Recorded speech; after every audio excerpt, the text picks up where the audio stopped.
Hello, কখন? আমি এক্ষুনি আসছি।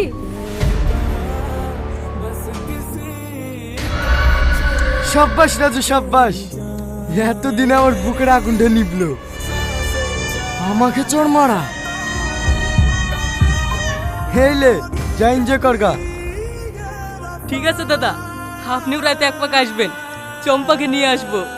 ঠিক আছে ঠিক আছে, সময় পেলে যাবো যা। আর শোন, ওকে মারার সময় তোদেরকে কেউ চিনতে পারেনি তো? চিনতে পারা বলতে গেলে সেভাবে কেউ চিনতে পারেনি। ওই পালিয়ে আসার সময় নুটুর মুখের কাপড়টা একটু খুলে গেছিল, তখনই মনে হয় প্রধানের বোন একটু দেখে ফেলিছে।